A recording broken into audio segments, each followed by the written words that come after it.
The U.S.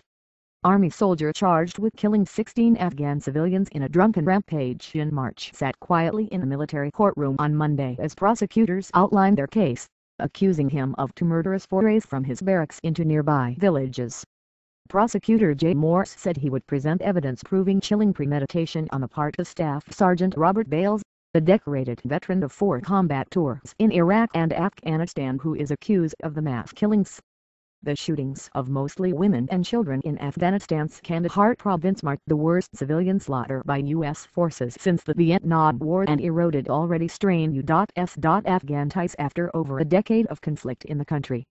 Bales faces 16 counts of premeditated murder and 6 counts of attempted murder, as well as charges of assault and wrongfully possessing and using steroids and alcohol while deployed. If convicted, he could face the death penalty. The hearing at Joint Base Lewis McChord in Washington state is expected to last 2 weeks and include witness testimony in Afghanistan carried by live video, including villagers and Afghan soldiers.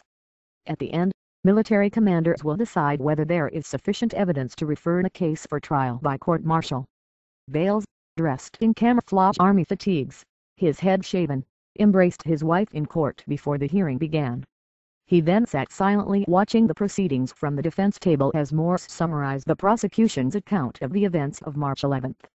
According to Morse, Bales had been drinking and paid a brief visit to the room of a fellow soldier before he left the army post, called Camp Belami, and went to a village where he committed the first set of slayings. Morse said Bales then returned to the camp, told some others what he had done and left again, moving on to a different village and committing additional killings. He called Bales' actions deliberate, methodical. Described as wearing cape.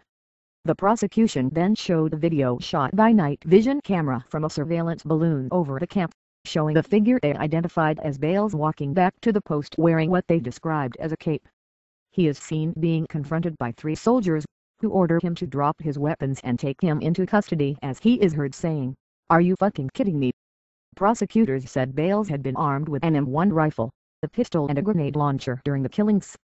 Bales, who is not expected to testify during the so-called Article 32 hearing, had been confined at a military prison in Kansas from March until he was moved in October to Lewis McChord, where his infantry regiment was based.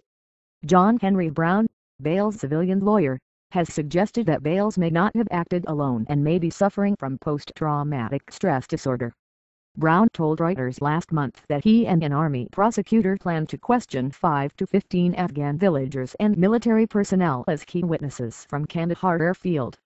Bales also has 2 military defense counselors, Major Gregory Nelson and Captain Matthew A. Eza. Nelson represented Army Sergeant William Kreutzer, who was sentenced to life in prison 3 years ago for killing an officer and wounding 18 U.S. soldiers in a 1995 shooting spree. Separately, Bales is subject to a review of his mental fitness to stand trial, often referred to as a sanity board. The Army has not disclosed the status of that evaluation. The March shooting highlighted discipline problems among U.S. soldiers from Lewis McChord, which was also the home base of 5 enlisted men from the former 5th Stryker Brigade charged with premeditated murder in connection with 3 killings of unarmed Afghan civilians in 2010. 4 of the men were convicted or pleaded guilty in court-martial proceedings to murder or manslaughter charges and were sentenced to prison. Charges against the 5th were dropped. In August, U.S. Defense Secretary Leon Panetta directed a panel of experts to assess whether reforms were needed in the way the military justice system handles crimes committed by U.S. forces against civilians in combat zones.